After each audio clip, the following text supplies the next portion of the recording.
जब भी प्रेम की बात निकलेगी, राधा कृष्ण की बात तो अवश्य कही जाएगी। या यूँ कहो, राधा कृष्ण के बगैर कोई भी प्रेम हो अपूर्ण ही रहता है। राधा और कृष्ण के बिना प्रेम की परिभाषा की ही नहीं जा सकती। हम सभी यह बात जानते हैं, किंतु क्या था उनके प्रेम में ऐसा जो महानतम स्तर पर ले गया? तो आज हम उसी के बारे में चर्चा करेंगे। यह वीडियो किसी भी धार्मिक भावना को चोट पहुंचाने के इरादे से नहीं बनाया गया है। अगर आपकी भावना को चोट लगती है तो क्षमा करें। राधा कृष्ण के प्रेम को जानने के लिए पहले तो हमें प्रेम को समझना चाहिए, अन्यथा राधा कृष्ण को समझ पाना अत्यंत कठिन है। प्रेम एक ऐसा ढाई अक्षर का शब्द जिसे सुनते ही एक रोमांच अपने तन बदन में व्याप्त होने लगता है। एक ऐसी अनुभूति छाने लगती है जैसे स्वर्ग का आनंद मिल रहा हो। प्रेम है ही ऐसा, यह पूरा जगत जब परमात्मा ने बनाया तब प्रेम बनाया, और तब से लेकर आज तक सृष्टि प्रेम के माध्यम से ही चल रही है। प्रेम के बगैर एक पल भी यह संसार ना चले। सूरज धरती को उष्णता प्रदान करता है, जिससे यह जीवन फलता है, यह प्रेम है। पुष्प खिलते हैं तो वह प्रेम है। आप बीज का एक दाना बोते हो तो उससे बड़ा पौधा बनकर बहुत से दाने फल स्वरूप देता है, यह प्रेम है। एक माँ अपने बच्चे को जिस तरह संभालती है, दुलार करती है, यह प्रेम है। रात को चंद्रमा शीतलता देता है, यह प्रेम है। यह सारा जगत देखोगे तो पाओगे कि प्रेम के अतिरिक्त कुछ भी नहीं है।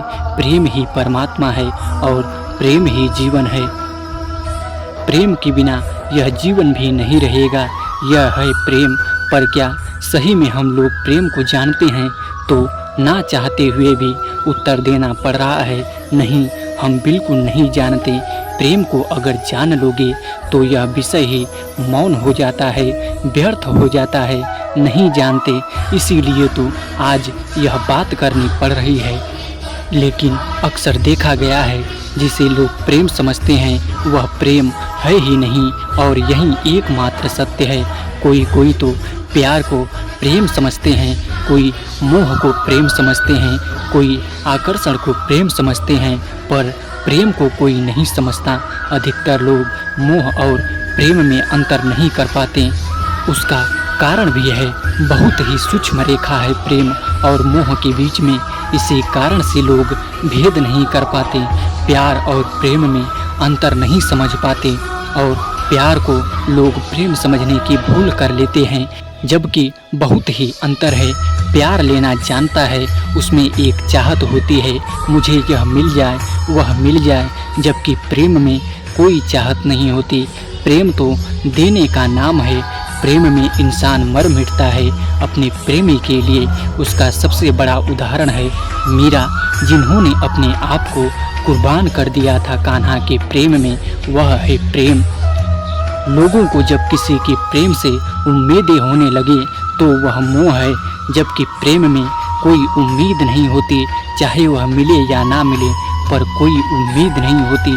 बस अपने प्रेमी के लिए जियो और मरूं, यही एकमात्र ध्येय होता है। अगर आपको अपने प्रेम से कुछ भी उम्मीद है तो समझना वह प्रेम नहीं अपितु मोह है। धृतराष्ट्र समझ रहा था दुर्योधन के प्रति उसका प्रेम है, किंतु था मोह। मोह में अगर उम्मीद ना हो तो प्रेम में परिवर्तन आने लगता है और घृणा में परिवर्तित हो जाता है। तो वह प्रेम कैसा जो परिस्थिति के हिसाब से बदलने लगे, वह प्रेम नहीं मोह होता है। प्रेम तो स्वतंत्रता में मानता है। अगर आप अपने प्रेमी को पूर्ण स्वतंत्रता नहीं दे पा रहे हो तो वह प्रेम नहीं है। श्री दामा एक बार ब्रह्मा जी का संदेश लेकर श्री कृष्ण के पास गोलोक जा रहे थे। नारद साथ में थे। उनको यह जरा भी उचित नहीं लगता था कि कृष्ण के संग राधा हूँ, क्योंकि कृष्ण को वह भगवान मानते थे। और जब गोलोक में राधा के साथ कृष्ण की लीला सुनी तो उनसे रहा नहीं गया, और उन्होंने राधा को श्राप दिया था कि वह कृष्ण के बारे में सब भूल जाएं और धरा पर मृत्यु लोक में वास करें। अब श्राप तो दिया गया, वापस नहीं लिया जा सकता था। जब सत्य का ज्ञान कृष्ण ने कराया तो तब राधा कृष्ण को भूलकर मानव बनकर धरती पर अवतरित हुई। कृष्ण से जाते वक्त कह कर गईं कि अब कृष्ण को ही उन्हें प्रेम का अर्थ समझना पड़ेगा और श्री कृष्ण धरती पर मानव बनकर आए और प्रेम का सही अर्थ और परिभाषा दी। राधा को तो कुछ याद नहीं था, इसलिए कृष्ण को ही सारी कोशिश करनी थी। पहले राधा का भय दूर किया लीला के माध्यम से, फिर मोह दूर किया, फिर घृणा जिनसे क्रोध उत्पन्न होता है वह दूर किया और आखिर में कृष्ण ने स्वार्थ दूर करके राधा के माध्यम से हम सबको प्रेम सिखाया। राधा और कृष्ण का प्रेम एक सच्चे प्रेम का सर्वश्रेष्ठ उदाहरण है। हम इंसानों के लिए उन्होंने सिखाया कि अगर प्रेम हो तो ऐसे करो वरना आपका प्रेम ही नहीं है। प्रेम और मोह, प्रेम और प्यार में अंतर करना सिखाया है। राधा तो वह नाम है जिनसे प्रेम परिभाषित होता है। राधा वह नाम है जिनसे कृष्ण को पाया जा सकता है। राधा के बिना श्याम का कोई अर्थ नहीं है, इसीलिए तो राधा का नाम हम पहले लेते हैं और राधे के नाम से मनुष्य तर जाता है, क्योंकि प्रेम के माध्यम से ही परमात्मा मिलता है। ऐसा नहीं है कि अगर कोई लड़का या लड़की एक दूसरे से प्रेम करें। प्रेम तो किसी से भी हो सकता है, चाहे वह पत्थर हो, फूल हो, पौधा हो, पेड़ हो या अन्य किसी और से। प्रेम के लिए साथ रहना जरूरी नहीं है, प्रेम तो बस हो जाता है। अगर कोई बोले मैं प्रेम करता हूँ तो वह प्रेम है ही नहीं, क्योंकि प्रेम कोई करने की चीज़ नहीं है।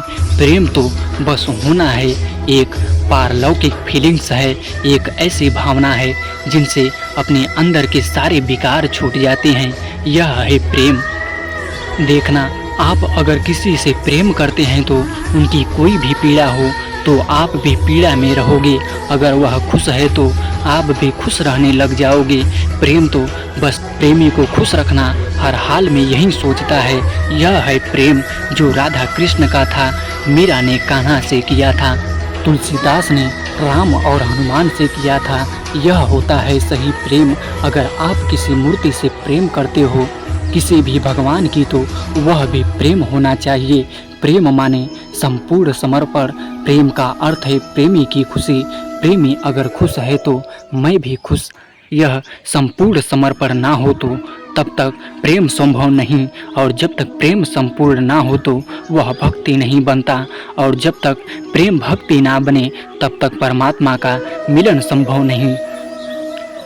हम सूर्य रोज देखते हैं, कभी सोचा धरती को उष्ण करने में वह खुद जलता है, पर कभी उसके बदले में कुछ धरती से मांगा। पुष्प खिलते हैं, कोई उसे तोड़ लेता है, पर कभी उसने कुछ उम्मीद रखी। बादल मेघ बनकर बरसते हैं, तो क्या कभी कोई उम्मीद रखी हमसे या धरा से? नहीं ना। बस यही प्रेम है। प्रेम का अर्थ है निस्वार्थ, निश्चल और अपेक्षा रहित, क्योंकि वही एकमात्र मार्ग है परमात्मा का। पहले किसी के प्रति आकर्षण होता है, फिर जब आकर्षण बहुत बढ़ जाए तो वह प्यार में रूपांतरित हो जाता है। प्यार में पागलपन की हद हो जाए तो वह प्रेम में परिवर्तित होता है। जब प्रेम की पराकाष्ठा आ जाए तो वही प्रेम भक्ति बन जाती है, और वही भक्ति परमात्मा से मिलन करा देती है। इसलिए बोला जाता है प्रेम ही परमात्मा है। प्रेम में कोई नाम नहीं होता, ना कोई रिश्ता होता है, वह तो बस प्रेम होता है जिसकी कोई डेफिनेशन नहीं होती। प्रेम तो बस जिनसे किया उसके प्रति संपूर्ण समर्पण होता है, चाहे फिर वह सही हो या गलत। हमेशा अपने प्रेमी का साथ ही प्रेम का लक्ष्य होता है, और यही गुण थे राधा और कृष्ण के प्रेम में। ना विवाह किया कृष्ण ने राधा से, फिर भी प्रेम था। जैसे पहले कहा वैसे ही प्रेम में कोई रिश्ता होने की आवश्यकता नहीं होती। प्रेम तो बस जीने का एक ढंग है, और यही है सात्विक प्रेम, जिसमें ना कोई छलावा, ना कोई स्वार्थ, ना कोई उम्मीदें, ना कोई परिस्थिति। बस एकमात्र प्रेम ही था राधा और कृष्ण के बीच में। तब ऐसे में शरीर भले दो हों पर आत्मा तो एक हो जाती है। यही है असली प्रेम का अर्थ। इसीलिए हम राधा कृष्ण बोलते हैं, तो बोलो मेरे साथ राधे राधे।